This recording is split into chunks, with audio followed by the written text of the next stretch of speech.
Give me 5 things you're most grateful for today. Just God. Like I didn't really grow into like my faith for real until I could say probably like right when we left for spring break, and then after I got back and like my mom was just telling me get grounded with myself and just like you should like read the Bible, like maybe this is God like send you down and stuff. And I'm just listening to her. I'm like, I believe in them and stuff. I hear what you're saying, but like I don't think God just wants to just like, do this to me and stuff like that with what was going on. But, I got back to Nashville, and then after I started just meditating before I go on the field and just meditating before I go to sleep. And then after I try to read the Bible at least once a day. And then like just good things is happening on and off the field every day. Just like every day I can have a bad day, regardless of whatever happens. I love it. What's going on, y'all? Welcome back to another episode of Keys to Success, where we don't just highlight people's success, but we highlight the journey that took them to the places that they are in today. Today's guest doesn't need a real introduction, but for everyone who doesn't know, my guy, Jamezell. Zell, introduce yourself, bro. What's up? I'm Jamezell Lassiter. Come from Providence, Rhode Island. Currently, right now, I'm playing football at the University of Vanderbilt, and going into my redshirt freshman year. There you go. All right, bro. The way I like to start it is a card trick, right? So pick a deck, right or left. That you can't show me the card. That was my fault. Just pick a deck. So the left. You want to go left? Yeah. All right, bet. So we don't go left. Do me a favor. The goal is to not let me see the card at all. Bet. Pick any card inside this deck. Don't show it to me. Right. Let me take these out the way. You see it, right? Yep. All right, do me a favor. I'm going to turn around. When I turn around, you could show that camera first, but then you can show the family over there. Bet.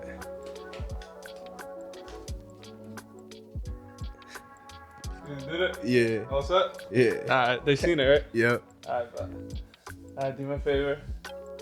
Put it back in this deck, and just like how I mixed it up, I want you to mix it up too. All right? Until you can't find it anymore. I don't even know what All right, that's perfect. Yeah.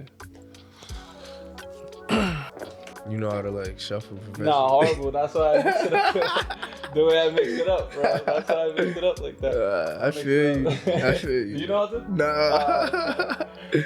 I got a riddle for you. Ready? Not too good riddles. We'll see.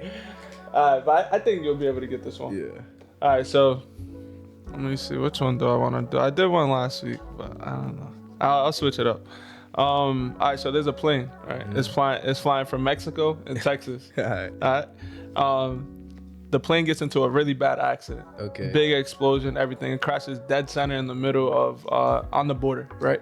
Like I said, the plane explodes. Whatever the case may be, where do you bury the survivors? The plane. Yo, bird survivors. You said they're in the middle between Texas and Mexico. Yeah. Where do you bury them?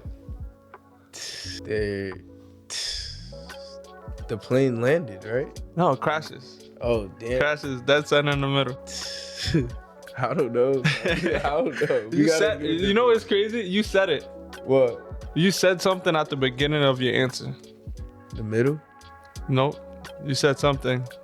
Well, I'm gonna say it again. Ready? There's a plane. It's flying in front of Texas, and it's flying from Texas to Mexico. It crashes dead center in the middle. Big explosion. Where do you bury the survivors? Mexico. No. You guys want to chime in? Any help? Where do you bury the survivors? All right. Well, I said it. You said. Listen to the question. Where do you bury the survivors? The survivors. There you go, bro. I knew it was gonna... You said it at the first time. I thought you was gonna pick it up. Yeah. You said something survivors. You said bury the survivors, and I thought you was gonna pick it up. Because I was like, hey, hold on. It didn't sound right. Yeah, right. So that's it though. They survived. All right, do me a favor, bro. Tell me when to stop. All right. All right. Now when you see, all right, dope. One more time. Stop. Amazing. This one's in a split the deck. Stop. Amazing. Pick a deck, right or left. Right. Alrighty. Give me a number 1, 2, 3, 4, 5, 6, 7, 8. 3. Pick a row, top or bottom. Top. Give me a number 1 through 4. 2. Give me a card, right or left. Right. They can't really see it, but so you can see it though. It's all different. Mm-hmm. Let me flip that card and tell me if that. Yeah. Show them. And then show them. That's the right one? Yeah. Yes, sir. 3 diamonds. That's funny. Nah, I gotta learn how to. I got you, bro. I'll teach you that shit. Alright, let's get into the questions. So, how I like to start it off is all positive notes. This whole thing is really positive, but give me 5 things you're most grateful for today. Just God. You know, like I didn't really grow into like my faith for real until I could say probably like right when we left for spring break, and then after I got back and like my mom was just telling me get grounded with myself and just like you should like read the Bible, like maybe this is God like send you down and stuff. And I'm just listening to her, I'm like, you know, I believe in him and stuff. I hear what you're saying, but like I don't think God just wants to just like, you know, do this to me and stuff like that with what was going on. But, you know, I got back to Nashville, and then after I started just meditating before I go on the field and just meditating before I go to sleep. And then after I'll try to read the Bible at least once a day. And then like just good things is happening on and off the field every day. Just like every day I can have a bad day, regardless of whatever happens. I love it. And I'll say family too, just my mom, my nana, uncles, my dad, just all being a team and just helping out with me, aunts, coaches too. Grateful for football, just being able to play the game I love, you know, love it a lot. I can't imagine doing anything else besides just playing the game I love. There you go. And what else? Just being able to just I'd say like fashion, just being able to just wear different types of things and just, you know, post it on Instagram, sharing my fashion with everybody else. I would say just like I'm grateful for just being able to just be myself, you know. Amazing. I feel like I ain't never have to just be somebody else, you know. Everybody kind of just always kind of came towards my, you know, smile, my vibes. So yeah. I like that. No, yeah, I really like that. I like to start off things like that just because I feel like sometimes we skip over, especially you being an athlete, and like we were just talking about your schedule off of the camera, and your schedule is already, you know, crazy, ridiculous, but sometimes we skip over the things we are most grateful for. So I definitely appreciate you for sharing those things. Next thing is, what is the top 5 loudest stadiums you ever played in? I would say, oh man, that Bama game was crazy. Like Bama, like I'm telling you, like we got out the stadium. Pre-game, we saw how it was like already looking. It looked like it was a red-out game. Oh man! And then once we got to the sideline, you know, like first drive happened, our coach would just come to us while all the receivers would get together, and then they'll grab the iPad, show us the plays, we're looking at the plays and stuff. And then like you just hear like the lady talking about our defense playing dirty. I'm just like, yo, like there's no way they're talking to us while they're watching the game. We're hearing what they're saying. That's crazy. And like I would say probably the Tennessee was a crazy one too. That came down to the wire, and that was like an orange. Every game, every home game's like a away game. That's honestly. crazy. Yeah. Every home game's like a away game, but like, you know, we love it. We love it. We love to see it. You know, it always when it always comes down to the wire, you know, always winning and then seeing everybody's fan, like all the other fans is there. It feels good. Yeah, it feels like it's a road win. That's smooth. I like that. Growing up in Providence, how did your surroundings influence your work ethic and your work ethic? Just growing up in Providence, I would say I begged my mom to just play football since I was like 5 years old. You know, I didn't play flag, like I just played tackle, and I didn't really know I didn't even know too much about the game. I would just run around the house when I was like 4, like this green little small football, and just throw it up to myself, just go running around crazy. So I just would beg my mom, keep like asking her, can I play? And then she signed me up for Edgewood Eagles. And I remember my first practice, one of my coaches just told, like, they'll line us all up on the field.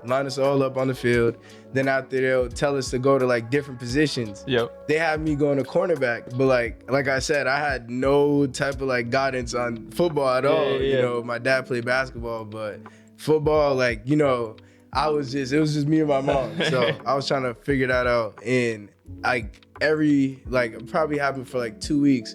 I was just going to the wrong spot. They would yell at me and stuff like that after they showed me. But, like, after those 2 weeks, I was able to just, like, figure out, you know, what my job was, being a cornerback, which was, like, mainly just containing and just coming down and whenever you see somebody hit them. Mm-hmm. So just, like, doing that, and then after really just realizing the whole game, it kind of slowed everything down for me. And then, like, as the years went on, like, every year I'll just get better and better. Like, like, I wasn't training. Like, I would literally go from football, then I'll go play at South Prov Rec. And then after that, I was drumming for New Force Stepping. So, like, I was doing everything, modeling, breakdancing. So, like, I never was working out on the off season. Got you. I was just being a kid, though. That's good, though, because you was able to be a kid. You know, like, it sounds like your mom, she played a huge part in that, your dad. But, yeah, just allowing you to be an actual kid, because some people, you know, some parents like to live their dreams through their children. So, like, during the off season, if, say, like, whoever played football would have been like, yeah, no, you're strictly, that's it, just football.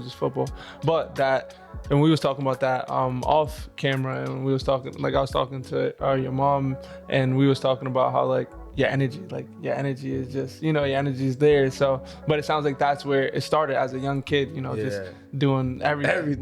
Literally. So, that's dope. Well, who introduced you to the game of football?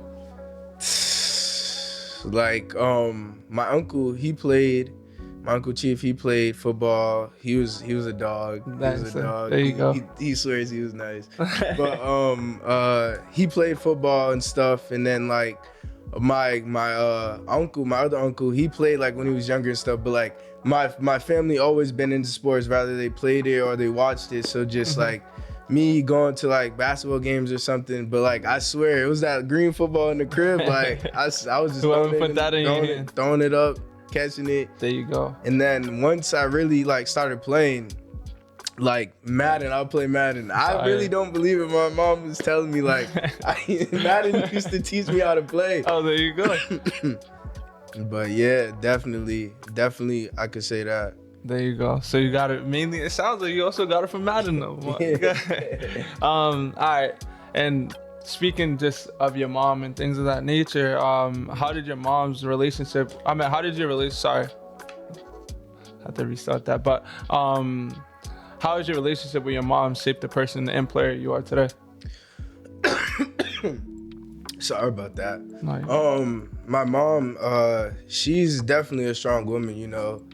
She was single when she had me when she was about 16, turning 17. Graduated high school early. Fire. And was able to, you know, dang. You're good. Take your time. Dang. All right, let's run that back. Yeah, you're good. I'll even ask the question again. Yeah. How has your relationship with your mom shaped the person and player you are today? My relationship with my mom, you know, it's always been, you know, strong because, you know, it's always just been me and her. And she's just been able to just inspire me and show me, like, what it is to just go and get it. Because, like, whatever I wanted, she made it happen. Mm-hmm. Made it happen, you know, like, taking me to camps in North Carolina, driving me, going to All-American games, to Vegas. And, you know, this is my first time, you know, like, seeing all these different states and stuff.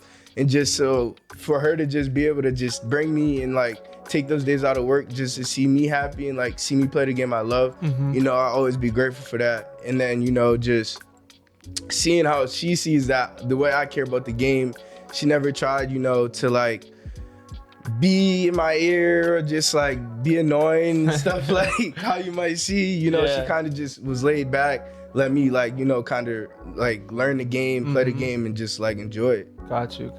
Yeah, and that was one of the main reasons why, like, why I put that question in there, because I see your relationship with your mom and how strong it is. And even when you guys walked in, she was introduced as, I'm like, she doesn't know me, but I know her. You know what I'm saying? Just from your relationship. So, and what I can say too is moms, like, they're super, super strong. Especially are you the first boy? Do you have the only boy? Yeah. Oh yeah. So yeah, you already know how that bond is, right? So but yeah, I definitely appreciate that.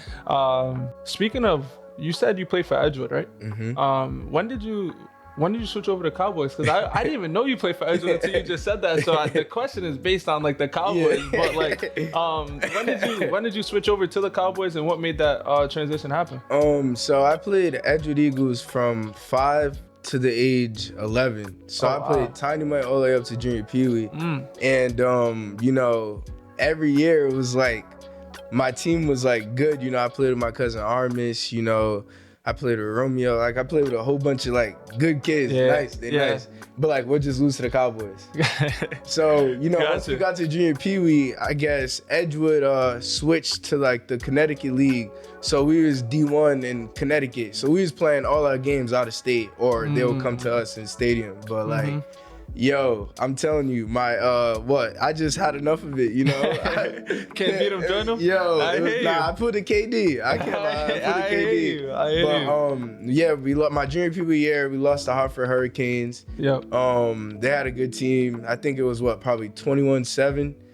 Yeah, I was heated. That was, mind you, Disney's on the line. So yeah. So I was like, man, I only got like probably 3 more years of Pop Warner. So everybody been telling me move to Cowboys, go to Cowboys, go to Cowboys. They just tell my mom that. But like, I didn't know how it would be. You know, those were the odds at the time. But I ended up joining them, and then after we had like a bomb squad. That team was ridiculous. It was me, Vonnie, Bubba, Armis, Kavan, like, and now at that time, like, everybody's in their prime. Everybody was in their prime. Everyone was cooking then. Yeah. Did that team go to Florida? Yep, we went to Florida. We went back to back. So I went to finals, got my ring, did it again. So I can't complain about my switch. You know, I don't regret it at all. Did Justin play over there with you guys too? He came our junior varsity year. Your junior varsity year? That JV team was crazy. It was ridiculous. Is that the year you guys went second again? We went again. That was the year most of the Eagles team came to the Cowboys. Oh, you guys are just on one mission and one mission. Did it work though? What happened when you guys went to Florida? Our first time we ended up playing this Hawaiian team in our peewee year, and like there was no way they was 12. They was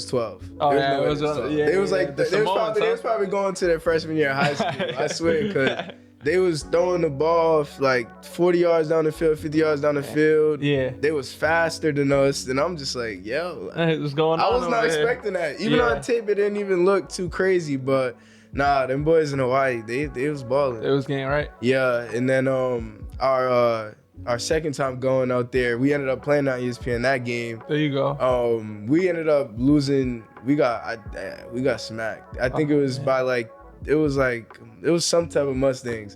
But they ended up going, I think, to the Final Four. But I think we finished what, top 4 that year. So there you go. Yeah. Top 5. Well, top 5. Yeah. That's what's up. I mean, so playing in like all these, you know, competitive leagues and things of that nature, how did that prepare you for the next level, going to LaSalle? And I would say just, you know, like being able to just play every year and get better, and knowing that like I was getting better without even doing anything, just like doing other things, just staying active.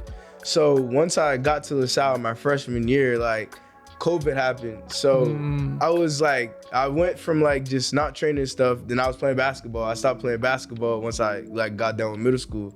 So once I got to LaSalle, it was just like football. If we wasn't doing football, we'll go on the track. And then after track season ended, that's when COVID happened. So when COVID happened, I just started working out every day. Fire. Yeah. And that's when I started working out. That's when I started lifting for real too. There you go. Yeah. I know I always talk junk about it because it's like the year I left, or maybe 2 years. Your freshman year, was that the first year that they redid the gym and extended it out? Yeah, right?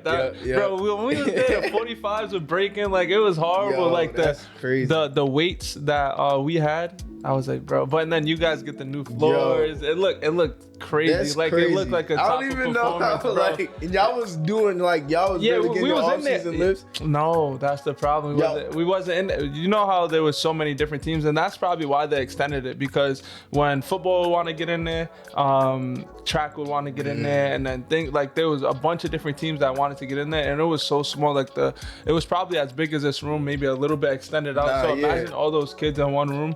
So, and we didn't have that work ethic the way that I feel like you guys had and things of that nature, because we was in there. I'm not gonna lie, we would BS. We were just like, all right, let's hurry up and get this done so we can get to practice, or whatever the case may be, or just be there just to be there. And that's probably the reason why a lot of the kids on my team didn't make it to that next level too, because we didn't have that work ethic. You know, off season we was there because coach wanted us to be there, not because we wanted to get better. You get what I'm saying? So I feel like that also played a huge part in our experience over there.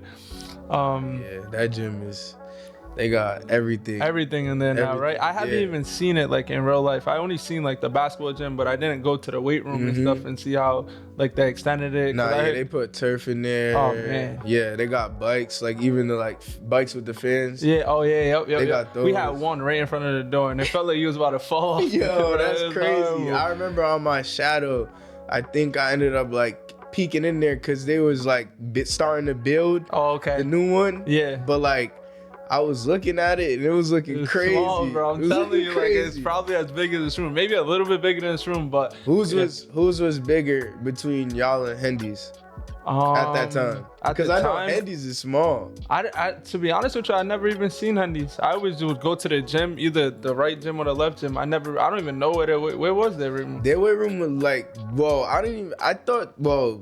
they got some, like, their weight room looks new. It's just small. It's like behind the gym. Really? Like it's in the gym. It's just like a behind door. It or something. It's like a door. It's like a closet, and they got just like all their weights and stuff like that. Oh yeah, I never even took a peek at it. Some of the guys will post their little stats in there. Oh, okay. So I'll see. Yeah, I mean, you guys, I feel like your class was a little bit closer to like Hendy and stuff like that. Did some of your friends go to Hendy when you was there or no? Let me think. Like I knew some people that went to Hendy, but like, I was supposed to go to Hendy. Well, we ain't mad that you didn't. I'm gonna be honest with you. But why did you make the decision to go to LaSalle? I just felt like it was just the better move. Plus, I already knew like heads going to LaSalle, and on top of that, just like the just being able to get to school and get back home would be easier because like I'm right in the city. Like I know where I'm going. It's not like I'm gonna be 30 minutes from the crib, not knowing anything, taking the rip there. Yeah. So I just chose a smarter route, went to LaSalle. Can't complain. Do you feel like that was the right decision? Yeah. Like I could tell you, like being at Hendricken on my shadow. Yeah. Like I remember just like I was just looking out the window. And then I just started to get tired, just for some odd reason.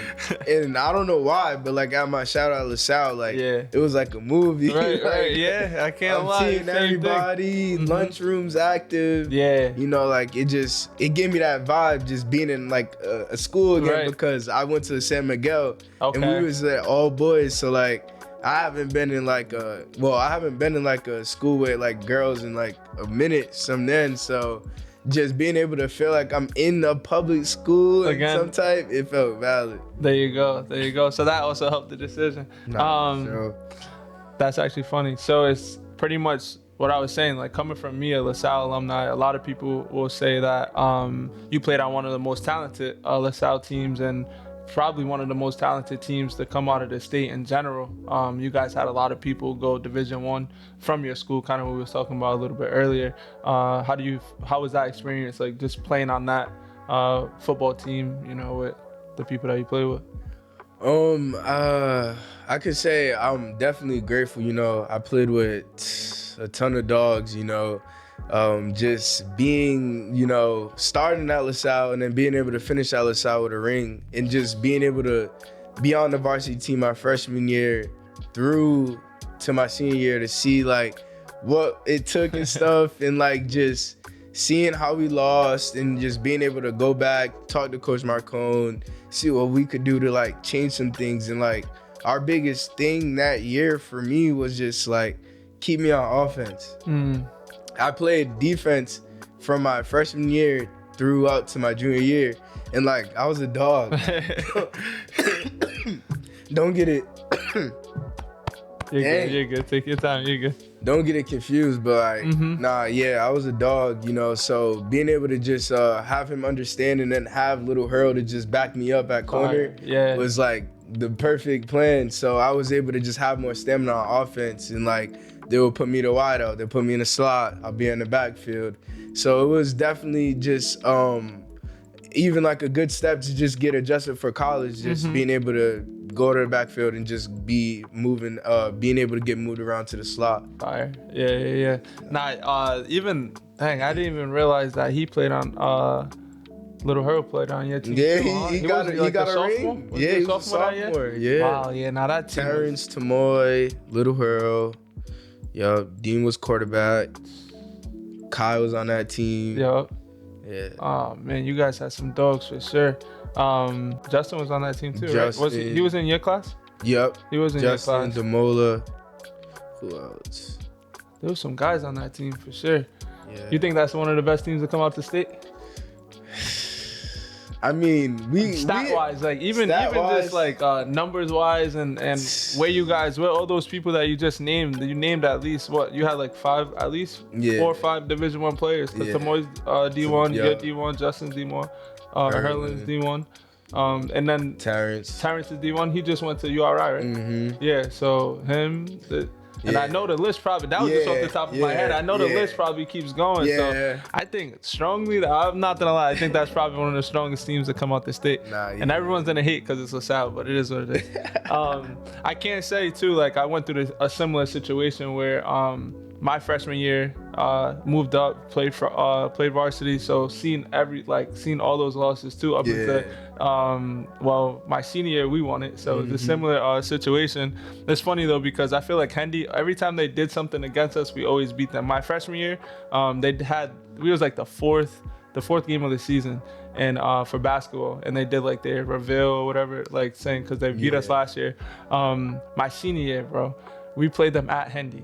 So they had this big jumbotron that they just put up, whatever the case may be. I think I was at that game. Bro, they put the halftime was the longest thing in the world. They had like all their championship right around the big F-150s in the circling us. So we just took that personal. You know how Coach Marcone is, bro. So when we seen them in the championship, Nate, did you play with Nate or no? Yeah, Nate was my quarterback. I was a freshman. He was a senior. He was a senior, bro. Yeah. He's a dog, bro. I remember he went into the huddle. So this is the last drive, bro. He went into the huddle and he's like, we're at like R15 or something. He's like, bro, when we go down there and score, we're not going for 1, we're going for 2. We're winning this. It's over with. Like, that's what he said at the beginning of the drive, bro. Nate, he took us down the field, bro. That's too funny. And he's only a sophomore. Yeah. So it was just like, bro, for a sophomore to come in and say something like that, I gotta give him, I gotta give him his props, bro. And he really drove down there, and then he got the 2-point conversion himself. So like, I'll definitely get that to bro. Was Otto on that team? Yeah. Otto was in my class, bro. Like, so y'all after they did that with the Ford F-150s,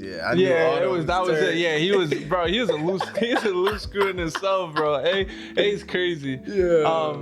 I was literally just talking to him probably like 2 days ago. I didn't even know you guys was connected, but next time, because he came down to one of our practices too. But like I always knew him because like Isaiah's one of my closest boys, and then after Isaiah would so I'll be around and stuff, and then so. Just in general, Isaa's a bro too.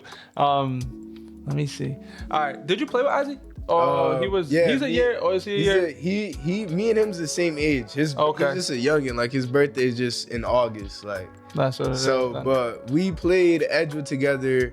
Edgewood had so many kids. Tiny my Tiny Mite years, they had to like split us. Tiny Mite Green, Tiny Mite Black. Gotcha. So like me and Azzy was never on the same Tiny Mite team. But we was on we was on the same Mighty Mite team. Gotcha. All right. Isaac, Eli, all of them. Mm-hmm. All right, football aside, what do you miss the most about the academy? I would say I don't know, I would say just like being able to just not have the pressure to just think about like play. Like I swear, plays be on my mind throughout the day, formations. Like I be just thinking about other things besides like just relaxing, chilling, just enjoying the moment. Right. So like that's probably one thing I could say, just like being young again, just not really realizing that you're like young. Mm-hmm. Dang, my allergies killing me. Yeah, good, bro.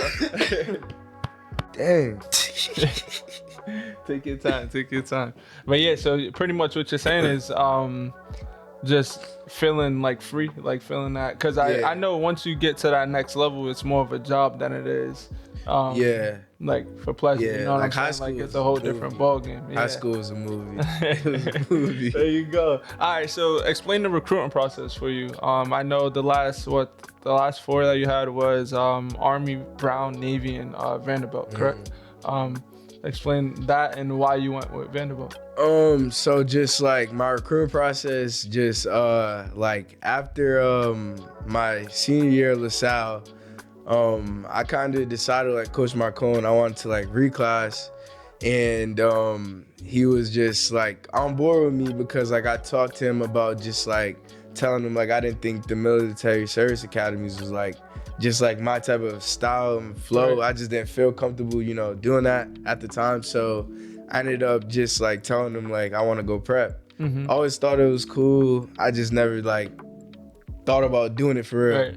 So I finally did it. I was contacted by Exeter and Deerfield, and those are and I also wanted to go to Loomis, but Loomis was playing, and then in my top 2 was Exeter and Deerfield, and Coach Barbado, he was cool. He kept it real. He got like a plethora of guys to the next level that like I saw myself at. I could see I could play with them guys at that level. Yeah. So I had Exeter too. The only thing with the Deerfield and Exeter came to me first while I was trying to go to Loomis. But so I gave Exeter's coach, you know, the benefit of the doubt. You know, he put guys at the next level too. You know, I toured the school, and the school was nice. Like it was nice. It was fire. You can't complain with none of these prep schools in New England. So I ended up in April. I ended up just signing with Exeter. Yeah, I ended up signing with Exeter in April. So, you know, like I had a plan for like with the coach and stuff, and like I told him, you know, like the type of like level I want to play in college, and like the schools I'll be interested in, and like just like we had a whole like type of plan, and nothing was like working on the plan. We didn't check nothing off, and like I graduated from LaSalle and everything, and I'm just like, this is interesting, you know? Right. I'm not hearing from like too many coaches and stuff like that. So I ended up contacting my coach from Deerfield, Coach Barbado. And I was like, is there any space left? And then I texted him, but deleted the text message because I called Coach Marcone. I'm like, think this is the right thing to do? He's like, I mean, I don't think you should have did that, but I was like, it already happened. So he called me. He's like, hey, Jamezell, you know, I can't promise you anything right now, so I'm not going to tell you anything, but I'm going to talk to like admissions and stuff because you already got accepted in school. It's just like how much we're able to, you know, help you financially. Right, yeah. So probably like within like 3 days, mind you, the Exeter coach, I think he contacted my mom because my mom didn't think that me switching schools was a good idea. I was like, nah, like this is crazy. I shouldn't be getting told to, you know, go camp at Lehigh. Right. And like I felt like, you know, that was just not my plan. I could have did that last year, my senior year. Yeah. But you know, that's what the Exeter coach was talking about. And then Coach Barbado came through. He told me, you know, you're able to come here. Do you want to come here? Like, make sure you're sure about this. Right. And then, you know, make sure your mom's on board with this. And then after, it was a hassle trying to get my mom to talk to Coach Barbado. But, you know, everything came together pretty smooth. And then next thing you know, it was probably like a 7-on-7 tournament at Dartmouth. Right. We do it like every Deerfield does it every year. Coach would bring them out there, some kids would camp, and then the 7-on-7 the next day. So I ended up, it's funny because I went with one of my 7-on-7 teams, Tenfold. probably years prior, as like just like we had a 7-on-7 day, but I didn't even get to play because I was hurt, but they still wanted me to go down there like as a recruit. So this time just going in high school after I was just in middle school, it was pretty fun just to, you know, play and then just show my teammates. Like I was able to just play with my new quarterback. Shout out Cole. He's going to Virginia right now. But it was just like, I was like, yeah, this is new colors, black and green. This is what I started with. So I ended up just going crazy that day. We ended up losing the tournament. It was like a one-day tournament. We was tired. I was playing offense and defense. Oh yeah, you was beat. Yeah, exhausted. But like they knew I was like somebody they could count on from that day. Dang. There you go. This is Azzy right here. Nah, but just like they knew that they had somebody they could count on, you know, when the pressure's hot. And I was just happy, you know, be a part of like a team and like be a part of a culture that I felt like, you know, I was, you know, missing. I didn't want to just be a step back from the South. So, you know, it felt good. And then next thing you know, season started. It was go time. It was in the backfield. I was playing slot. I went crazy the first game, and then I started talking to BC, and then after I started talking to Virginia too, because like Virginia right now, they're getting a tight end from Deerfield. My boy Tristan, he went to Virginia. And then after my quarterback, he was committed to Virginia. Well, he was most likely gonna commit to Virginia, which he did after the season. But it was like those were the guys. So then Virginia started recruiting me for running back. And it's funny because like before we got to like the season, we had like a camp for like August before we got to the prep school. So we was like in, I think it was some college in Mass. I can't remember. I can't really get to it. But you know, we was over there, and my roommate, he's my old lineman at Vandy right now. Yeah, but that's gangster. Yeah. How everything works. Yeah, he was my roommate, and I was like, I only met Tristan, which is like my teammate, who was my receiver, who was in the same position group. So like we was chilling. But this is like my first time being with somebody else. But CJ, he's probably what, 6'6". He was like, he was probably like 350 at the time. Yeah, he was just big guy. Yeah, so I'm just like getting the feel for him and stuff. CJ is chill, man, cool. He ended up throwing on the Vandy versus Hawaii game, and we're just talking and stuff, and we're chopping it up, just talking about football and stuff. And I'm just telling him how I'm interested in like probably going to BC or something like that. And he ended up, he was like, bro, you never know, you can come to Vandy, you know? And I'm just like, you never know, but like, and realistically, I'm like, bro, I'm not doing it. Yeah. SEC, you know, if they mess with me, you feel me? They mess with me. So, we had like a game. Former coach that was at Vanderbilt, Coach Blas. Shout out Coach Blas. He was the online coach. He came to see CJ. You know, one thing about Vandy, they'll come see their guys. You know, support them because. What? Coach Kill, Coach Beck, and Coach Lee, they all came down to like a basketball game. And watched CJ play. CJ played basketball. Yeah, I mean, he was 6'6", 2 and change. That's but he crazy. He was the 3 and change. Dunking. Oh my gosh. Yeah. It was crazy. So Coach Blas, he came, watched me play and stuff. I didn't even think I had like the best of game, but like my coach, I got a follow on Twitter like probably 2 days after from Coach Flats. He's our recruiting guy from like Massachusetts area. Yep. So he's our assistant tight ends coach, but Coach Flats reached out to me, told me they were interested, looked at my transcripts, they were smooth. And then I think I ended up visiting after that. Mind you, I was supposed to visit Virginia. No, I visited to Vanderbilt. Yep. The day I visited to Vanderbilt, let me think about this. I was supposed to go on the OV to Holy Cross. Gotcha. The coach left to JMU. Yep. These real trees over there. Dang. After I was supposed to go on an official visit to Holy Cross, but the coach ended up left to JMU. Yeah. So within the same week, I went on a visit to Vanderbilt. Went to Vanderbilt, had my photo shoot, met with everybody, all the coaches and stuff like that. Then after that, I get back to Deerfield. I'm waiting to just see if like my grades is good to be able to get into the school and stuff like that. So once that happened, I'm sitting at the table. Mind you, my boy just asked me, my quarterback, cool. He's like, what's like your favorite chips to go on the road to Virginia? I get a text from Vanderbilt. Oh, you got accepted. I'm sending your commitment photo. I'm like, all right, bet. Back to what you were saying, like we were just talking about though.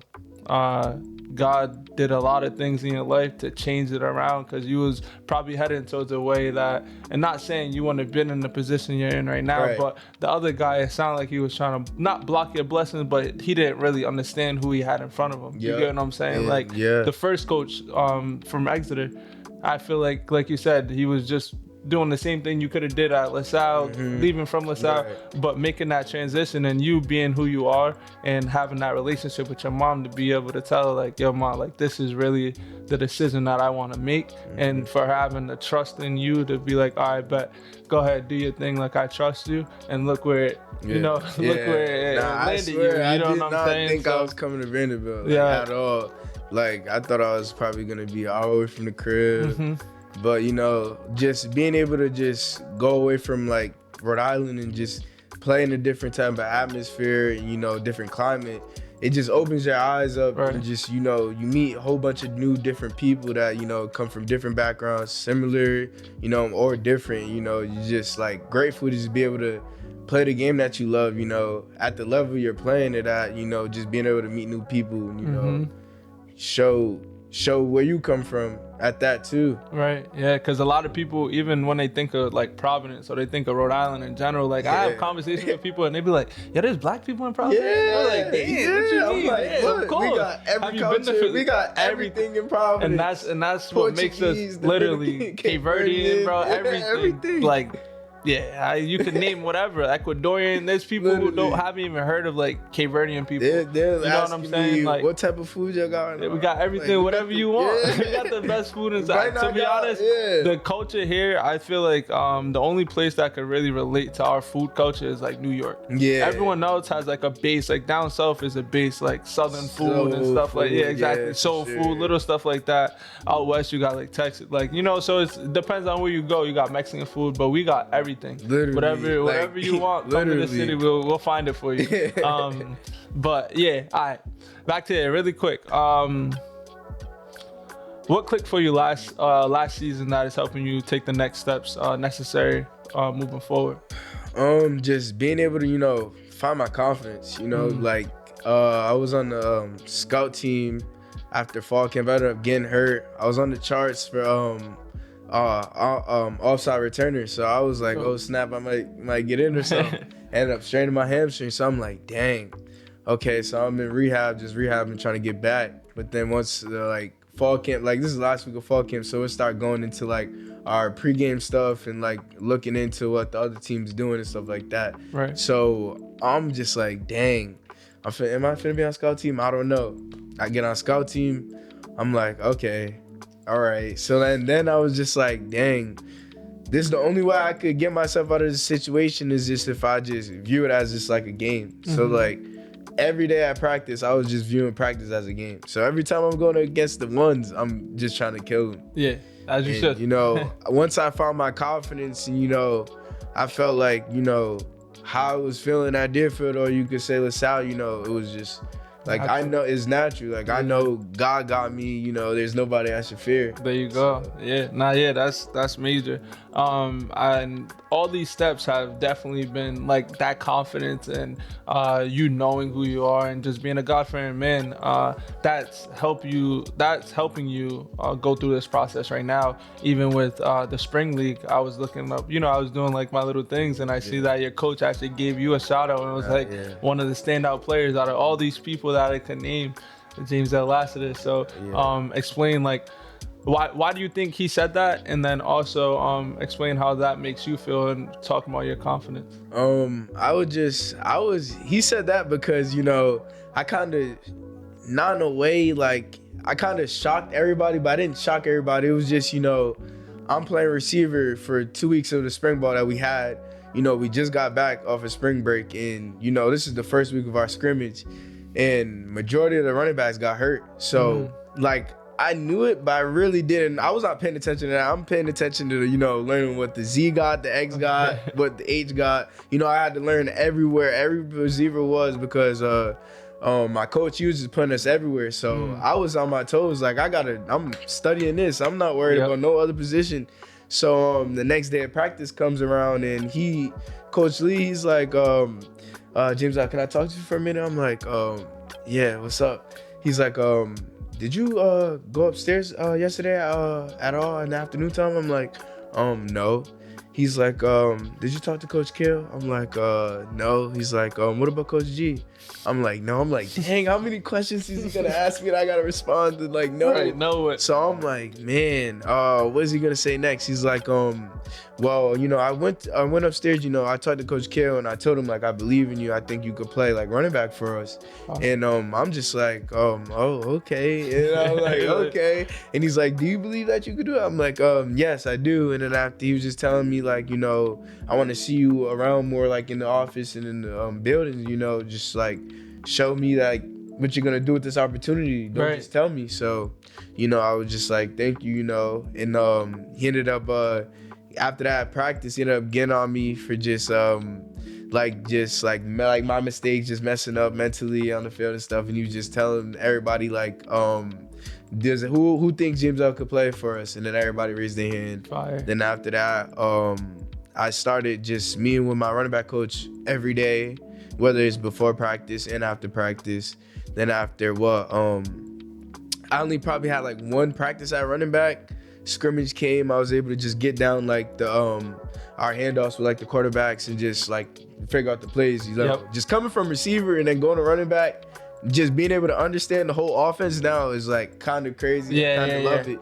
So they put me there the first scrimmage, and I showed that, you know, do what you had to do. Yeah, I respect that, bro. I respect that. Yeah, no, that's dope, bro. Even yeah, bro. Like, even just listening to it, like, you know what I'm saying? It gives me the chills, because even as little as you went there to be a receiver, now you're going back to your natural position at running back, something that, you know, that you was literally born to do. If you really want to think about it, you know, God put you in certain positions, and he's definitely blessing you right now, bro. And it sounds like you're taking advantage of it. Definitely. So definitely. Like, that's crazy, major, bro. It is crazy. It really does. It's God. Yeah, because and like you said, around this time is when Mom was like, yo, you like really start to dig deep into your faith. I swear. Before that, like, what was it, 2 weeks? You said this was literally we had two practices before spring break. Yep. And both of those practices was not how I wanted to leave off to spring break. So, you know, I went to Florida. I trained with Go Feet. Shout out Junior, you know, that's my guy. Yeah, we locked in. So I trained with him and stuff. You know, he's giving me just gems and stuff, telling me, like, you know, God is selfish. You know, like, God is only gonna like do things for you if you really praise him. You don't just gotta talk about him. You don't gotta really be about it, but your actions should show. And he was just showing me, like, look, I got God on my shirt right now, my hoodie. I got it. I'm rocking him. And then after he just told me that. And just having him just say that to me after my mom was just saying this to me. So I was just like, and like, I'm just feeling it. I was feeling so good in Florida. Like, I'm just happy. Yeah. Just my head's clear, all that. So, you know, once I got back to Nashville, I started reading the Bible. And then once I started reading the Bible, just like good days and good days and good days. And I tell everybody this because, like, it's true. It's real. It's real. And I feel like God puts us through a lot of tests, and he puts us through our biggest test right before we get our biggest blessings. And I feel like that was the same thing with the podcast. I went through a situation, but, you know, I just kept my faith and just kept it moving. And look where we are. You know what I'm saying? This is the 6th episode. And we just keep growing. So definitely, I love hearing this, bro. Honestly, appreciate it. You already. All right, how do you stay motivated? How do you stay focused when the spotlight isn't on you? You know, just coming from where I come from, like Providence, you know, a spotlight's kind of never on us, you know, especially like now where I'm going to Florida. I'm going to different, I'm going to different states, and I'm seeing like this is nothing, Right. So like just being able to just see that and just being able to just realize, what the work I gotta do to get to where I want to go, and like now I'm in the I feel like it's the best conference in the world in college football. Just being able to just instill that work ethic that my strength and conditioning staff done for me, and just take that and just run with it. Every break I get, I'm working out. There's no just like days off. You got to do something, to contribute your game to just like get better. And like in the spring, like I said, I was waking up at 5:45. Me and my dog Joe, he was coming. He'll pick me. Well, he got his V. He got his V in he got his V in like March. Fire. So once we got back from break, he got his V. He'll hit me up. We'll go to I'll get to the parking lot, walk to his car. We'll drive to the field. Bro, switch into our loop, go to the field, grab the jug, plug the jug in, we'll get 100, quick 100. There you go. Then after... Wait, my bad. For the people who don't know, right? What is the loop and what is the jug? Oh, so like the loop, yeah. So like we'll have our equipment, shout out to our equipment staff, they do a good job, but they get our stuff ready for like practices, whether it's like games and stuff. Everything that we wear in practice, they'll have on that loop. So we're like the first ones at the facility, so we'll just get ready already before I lift or like practice. We'll put our stuff on so we don't gotta do it and rush to like breakfast, then go get tape from the trainers. So we'll try to get things done so we could just like try to get as much catches as we could before practice. Yeah. So we'll like it'll be a little nippy some mornings. We'll be tired, but like we was really with that. Even if we'll go after class some days, quick 100, hot, but we don't matter. Like we know at the end of the day, this is for something greater. So like we're gonna do it, and that's just like the mentality you gotta have. Right, that's fire. Yeah, no, that's fire. As you're going into your sophomore season, what's some personal goals that you set for yourself? Just stay focused. God's gonna do what he wants to do. I'm not even. I know like this is gonna be a great year. There's just no telling. I'm just really just stay humble, stay true to myself, and just like I said, just focus and just really just dial in and just just keep doing what I'm doing. What would the goal be for you though? What are you looking to get out of your sophomore season? National championship. There you go. That's the team's goal. We praise it after every chant. Our coach reminds us of that 4.25. So we're definitely gonna What's the 4.25? It was our deficit from being like one of the higher teams to get into the playoffs. So like we ended up losing to Georgia State, and then right after that we lost to an overtime to Missouri. We lost to Missouri in overtime. Okay. But like if we won both of those games, we would have been number 7 playing Bama at our school. And like won that one. Yeah, and he told us that like after the Missouri game, because he got on us after the Georgia State loss, we took that one to the chin, and we really like started like getting back to that field, and we was just like, dang, like we couldn't believe it. Like we couldn't even believe it, and that just motivated us to become a better team throughout the year. After that Missouri loss, we lost another. Well, we could have. I think it was scored 0-0 against South Carolina. Lost to Texas by 3 points. And all our games is close games. Close games. Yeah. 4.25. That's crazy. You guys are like sophomore heavy, junior heavy, senior heavy? I feel like we just had a lot of returns, or? We have a lot of returners. Yeah, definitely. Like, we're probably sophomore heavy team.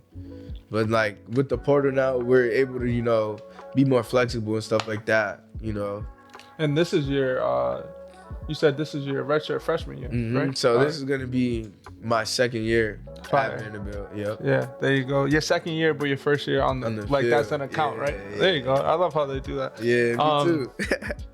Let me see. All right, playing Division I football at a SEC school can be great, but what are some things that? I actually want to ask that question again because this one's actually a good one.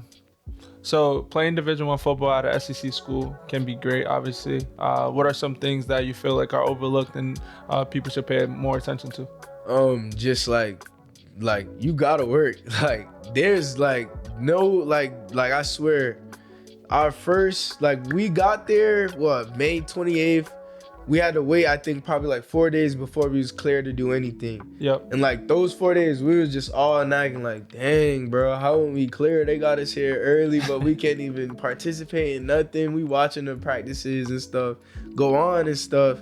But like they did that just to make sure you're gonna be ready because them workouts are no joke. Like I'm telling you, like we do some like real deal stuff, but like I love it because after you're done with the workout, you're just like, yo, I really did that. Good. We all did that. Like, so like just us knowing that like we put in that work, like there's no way like you're gonna tell me we're losing to them. Right. That was our mentality going into last year, and like we saw what that brought us. Mm-hmm. Now we know we could even be better than that and take what we just like set foot as a legacy. Yeah. To just continue to build on the legacy that we just started. That's fire. That's fire. Athletes deal with pressure and silence sometimes. What do you do when you're feeling overwhelmed, discouraged, or mentally drained?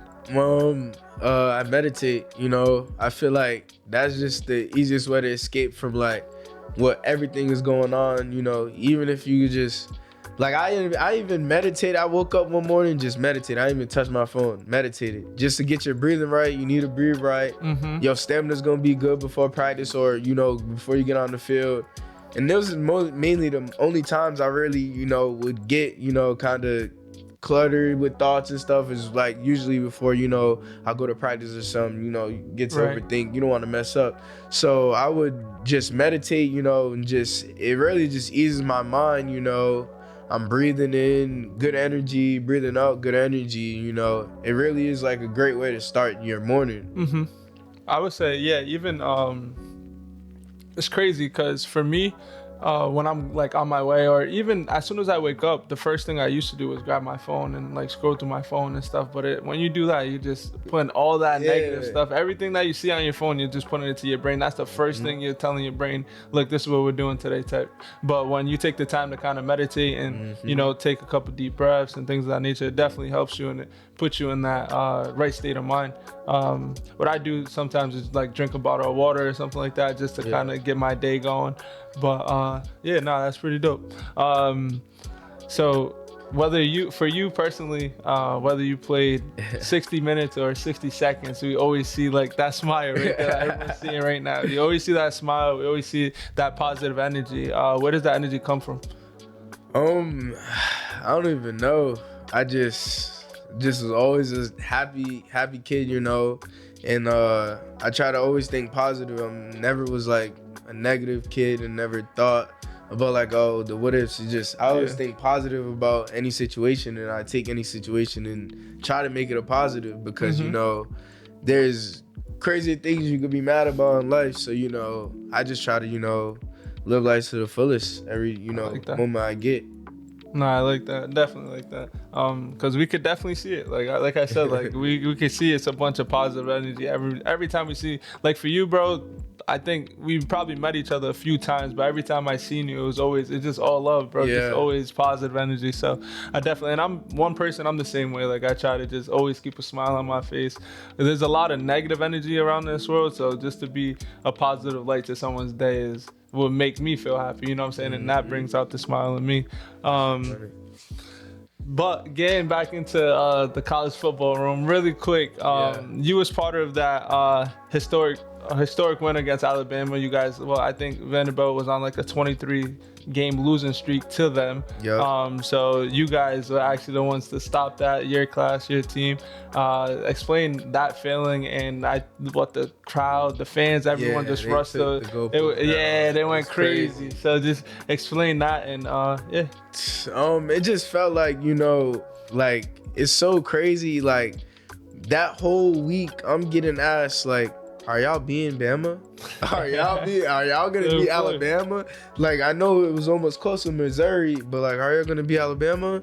And like I said, we knew the work we put in. We knew we was made for that moment. Like every moment before that moment too. But you know, that was Bama week. You know, we had the confidence. We telling everybody, yeah, like, get 'em. I bet. Like, you think they're gonna win? I bet. You know, so just being able to, you know, really just dial in that week on the facility and just know that everybody was on 10 to just go out there and do what they had to do to win, be successful on that Saturday. It was crazy. Like, we even, like, it was me, my dog Josh, my dog T5, and my dog J-Lac. We had, it was English class, rhetoric, pop culture English. So it was our first English class of the year, freshman year. We ended up saying if we beat Bama, like, we was just talking about the game in the week, cause like we be like that was our first class after practice. Get out of practice around like 10:30, shower, we're right there. And been up since like 5 or something, right? Yeah. No, that's crazy. Yeah, so that happened. We're like, so if we beat Bama, we could get no homework, no assignment. She's like, all right. She was like, all right. So we're like, all right, bet. And then you guys beat him. Came back to class the next week. She was like, thanks to the football players, we don't got no assignment. I'm like, okay. There you go. But nah, yeah, like, just being able to just, like, I was in the city of Nashville from May throughout. So, like, I was able to just walk in stores and restaurants with Vanderbilt, you know, hoodies and sweatshirts on, and you wouldn't get no, like, high or, like, oh, you're on the football team. Yeah, nothing. Soon as we beat Virginia, not even Alabama, as soon as we beat Virginia Tech, it was like a 180. Oh, man. All restaurants. Then after Bama, it was like, they knew who we was. Yeah. We made a name for ourselves. But, like, you know, that season's kind of behind us. We're just focused on, you know, this year, you know, we feel like we got a better team. You know, we built on, like I said, the legacy that we already started. So it's going to be a fun year. How is that atmosphere in school, just being a football player? And, you know, is that like a crazy one? Like you said, now as you're going through the city of Nashville and stuff like that, you get, like, you know, recognized and stuff like that. Is it a small city, Nashville? Nah, Nashville's kind of big. Yeah, Nashville's a big city. Oh, like, okay. It's a big city for sure. Like, it's just like, I feel like that's why I love it, because I feel like it's kind of like Rhode Island in a way, just of like how you can have your car but still live in the city type vibe. Yep. And we got like the malls, we got different types of food. So like, it's like a vibe. But like, I can't complain. Nashville is definitely like one of the best cities I've been in. There you go. I mean, that's home and I'm comfortable in it now. So I know how to get around. There you go. Nah, that's home now. What team are you most excited to play this year, and why? I would say probably Texas, just because like Texas is just like a football like state, and just the history behind just Texas and just being able to play in Texas at Texas and Austin. So it's just gonna be like kind of one of them football players like surreal moments, just being able to see the atmosphere, see all the orange, and just, you know, be able to play to, you know, get redemption from this year, you know, playing Texas and only losing to them by 3, and like just seeing like all the guys they had, like just being a freshman, just like, dang, that was Quinn Ewers. Okay, like, but yeah, definitely just being able to go out there this year and just, you know, play. That's dope. Did you ever have just speaking of this, did you ever have how do I explain it? Like a starstruck moment, like you seen someone was like, shit, I had a few of those just being at my school, you know. Yeah. I saw Undertaker in the facility. Did he go there? He didn't go there. No, he was just there. He was just there. Hey, yeah. I don't even know how it happened, but I saw Undertaker. Travis Kelce, I saw him. Who else? George Kittle. There you go. Like, I don't want to have you like starstruck, or is it always just I'm always gonna go up to somebody. I got to. I saw you on TV. Right. That's dope. What does betting on yourself really mean to you, and how has that helped your journey? What? My bad. What does betting on yourself really mean to you, and how did that help your journey? Just being able to take a risk and knowing that with risk, you just gotta have faith, you know. I didn't move to Florida I feel like I kind of didn't move to Florida, and you know, be able to like switch high schools. Cause I was gonna leave LaSalle my junior year, going into my senior year, and I was gonna go out there with my cousin named Sean, and you know, I was thinking about it, but like I was just worried, like, oh, what if I'm not gonna get offers, and they had like another guy, but like I'm not thinking like, oh, when I go to college, there's gonna be another guy in front of me. Like, I wasn't thinking like that. I was just so caught up in like. Around this time, I just got my first offer, so I'm just all over the place. But definitely, like, if I was to move to Florida, God knows, you know. So it's just, you know, now I just kind of, you know, take that situation and take it as a lesson and just, you know, I'm here now, you know, and just whatever comes my way, I could be able to just be like, I know who I am. Right. Like I could do this regardless of whatever is in front of my face. So that's just what I look like. That's what I go back to look like if I even have any doubt. That's fire. That's really dope. And just to have like that experience of, all right, I didn't do this, and I know like if I would have, then it would have. But we are in the position we are now for a reason. So that's pretty dope. And that was one of the reasons why I went prep. Like, there you go. That situation, like.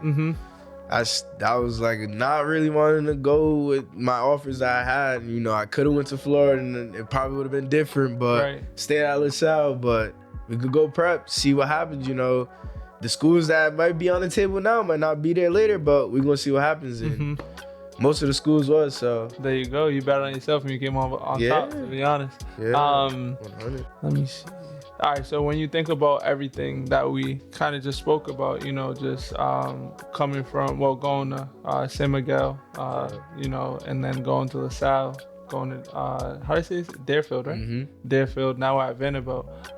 Looking back at it, you came a long way. How do you stay grounded and then stay motivated to keep going? Because a lot of people could say, oh, I'm at Vanderbilt, the coach said this about me, you know, I'm in the position where I could kind of take a step back and just enjoy this, what I've already accomplished. And so how do you stay grounded and how do you stay motivated to keep going? Just like going to San Miguel Middle School was just like a whole crazy, it was like a 180 for me because one, it was just like an all boys school.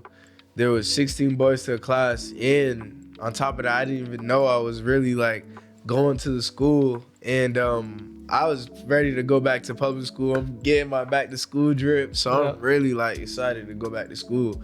But then my mom tells me, oh, you gotta go to San Miguel. So I'm just like, huh? Like, you feel me? So I ended up I had to get my uniforms and stuff.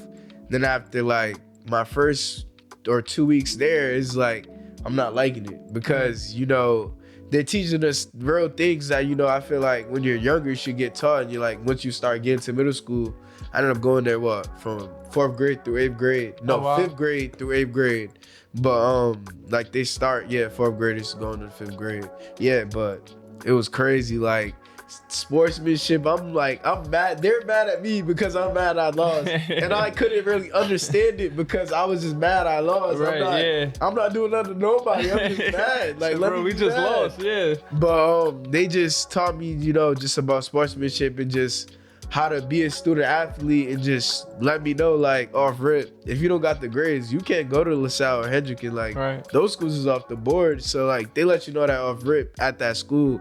That's why most of the kids that go to San Miguel are able to get into, like, these, like, good high schools because they're so hard on us and they just trying to mold us into the best young men we could be, being in the inner city, you know? That's dope.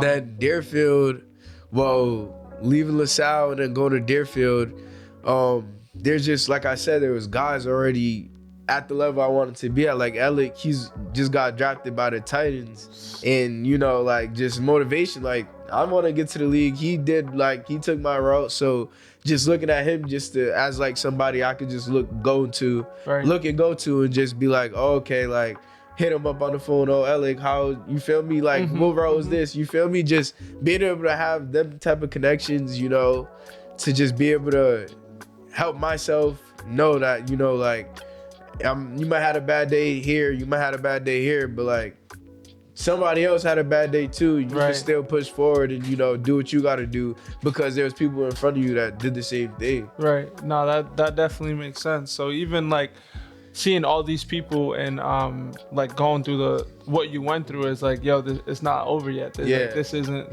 where I want my story to end. Like Diego, my quarterback. Yeah. Oh my gosh.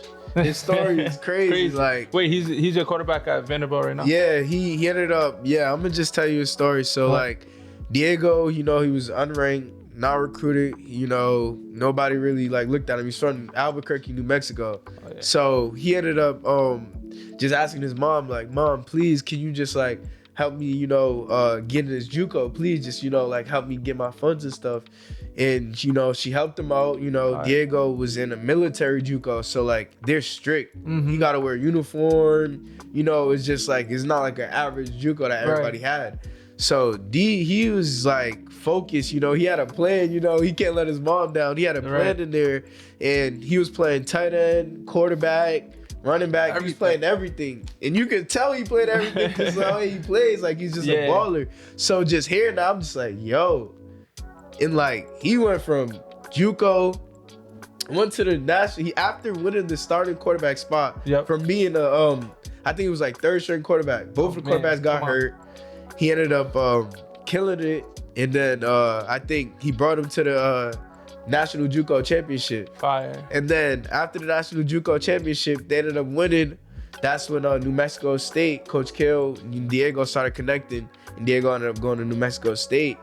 And then once Diego got to New Mexico State, he put in the work and then beat Auburn at New Mexico State. Like he's a dog, but like going crazy. He didn't let that stop him. And then after he ended up getting his year back from the JUCO because like they made the new. Well, he's a part of the reason that they made the new rule. If you win JUCO, you could get another year back for your eligibility. So that's fire. That's how he was able to be our quarterback again. So there you go. Everything. God works in mysterious ways, and like D's another guy that believes in God, and my tight end Eli, he's like the prophet over there at Vandy. Like he dead is serious about Jesus, and he be writing like on his turf tape like different scriptures and stuff, and he lives with D, so he always keeps him in check and in line. So that's dope. And even New Mexico State, I'm trying to think. I'm pretty sure one of my guys played over there. He's from Rhode Island. I'm drawing a blank. He's gonna kill me when he sees it. I think Tomas. Tomas Whitaker. Yeah. That's my guy right there. I played with him for the Breakers. Narragansett kid, but that's my guy. So they played with each other then. Possibly. Because Tomas just graduated, I want to say 2 years ago. I'm pretty sure they did, and they had really big game. Tomas actually, he was his tight end. So that's crazy. Real small world. All right. What legacy do you want to leave, not just as a football player, but as a person? Just somebody that was just humble, never was like a hater, just really just wanted everybody to win around him, to spread peace, and just, show anybody that's coming from wherever I came from. Wherever I came from is crazy. Oh my God, this guy. You could have said no, did he? But just being able to just build upon myself and just, stay humble and really just be able to just give people where I'm from someone to look at as a person, and especially as like a football player and as an athlete in general, just know how hard it is to make it out of Rhode Island, to see me accomplish the things I'm still accomplishing and accomplished till today right now. I just want them to know that like no matter what, you're able to like do it, even if you might have to relocate somewhere to do it, but like this is home regardless of wherever you go. But like you might gotta do that if it fits your situation and it helps you get to where you gotta go. I just want them to never have a doubt that they can't do something. I did. I love that. And even when you talk about just if you have to relocate and do things of that nature, you always know it's back home, back to your cousin. I didn't even know that was your cousin, but Nashon, he did that. He went to Florida, and then he did his his freshman year at Hendricken. At Hendy. And then my uncle just shipped him out. And I was gonna be on that ship too. That's what I was just talking about. But even like when you talk about leaving and then knowing that this is home, he did his not what was that called? It was his Commitment. announcement. His Announcement. He yup. did it back here, right? So like that's just like a prime example of. Yep. And I'm pretty sure Herlin did the same thing, correct? Yep, He did yep. it. He went out there and then he his came, announcement was yep, here though, yep. right? So just knowing where home is. But what I can say is that I love that I had you on, and even your response to that last question was dope. Appreciate because that's like my whole goal of this. I was talking to mom earlier, and I was telling her like, yo, the major thing for me is to just inspire the youth and get people like yourself to come on here and just talk about like their life and how it was growing up, you know, so to inspire them and get that going. So someone's gonna see this and feel inspired by it. Yeah, So for sure. I'm super excited. And how I like to end all of these is the final 3 questions. So the first question is, how do you feel? What's one piece of advice that you give to the young Zell that comes up to you and asking you?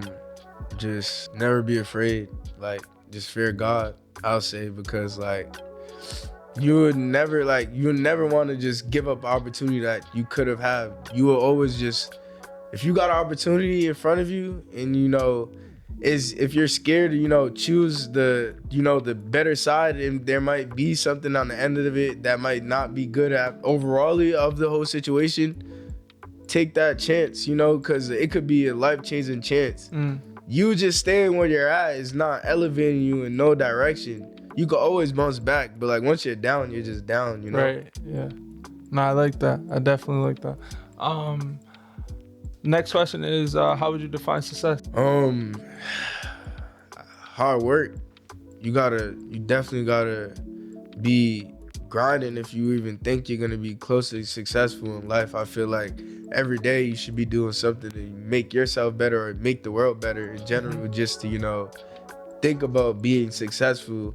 And that's why, I try to be, a better person every day. I stay on the Bible and just try to, talk to people that I wouldn't even talk to, just, hi, how you doing? Or right. Yes, ma'am, yes, sir, just to, be able to feel like even when I'm not doing something good, it's still good, regardless of me just being a regular, human being, just, being nice and kind, Mm-hmm. And even as little as you saying hi to someone, that might make someone's whole entire day. You don't know how, it might be little to you, but it was huge to that person, because you might not even know that person knows you and looks up to you and is like, yo, what? Zell just said what's up to me, blah, blah, blah. Like little stuff like that. So, but what does success look like to you?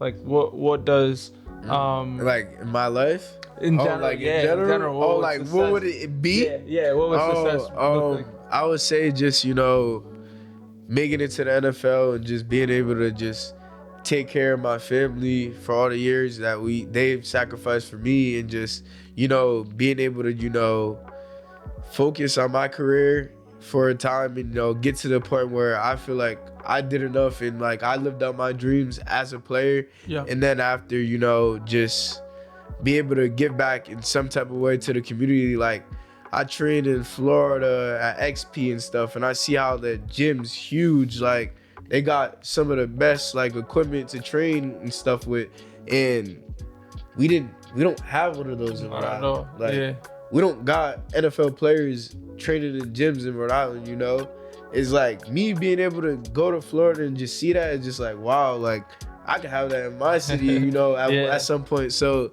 just being able to, work towards, putting something in the city that, I know I could always come back to, and other kids could always go to, just, get better and, get to where I left off at. That's dope. Last final question, bro. You being in that chair, you know how it feels and you know what we're looking for. So who is the next person you want to see in that seat? I would like to see, debut the Wood Attack brand. I would like to see the CEO of the brand here, just seeing, his consistency with the brand. I brought pieces that I still got like years ago. And, just seeing him to continue to evolve with the fashion industry and just, be himself and put an effort in the time to go out and, get his degree, and what he loves to do is, something unique. And I don't think too many people are like aware that happened, but you know, I think he deserves his credit for that. 100%. Yeah, nah. One thing I can't say about Bew is he never was afraid of standing out or doing something different. Like his fashion and the way he creates his artwork is all no one in the city's doing what he's doing. Nobody. So I love to have bro on here for sure. But yeah, that right there, bro, is a wrap. What I would say to you is just, bro, just keep on doing what you're doing. You was in this seat for a reason. I believe you can inspire plenty of kids, everyone, and not even just kids, like adults, young adults, whatever the case may be. Just keep on grinding. I feel like you said, just put God first, and your future is bright, bro. Like that smile, bro, it's super bright. Appreciate it. Appreciate you, big guy. Mm-hmm. Yes, sir.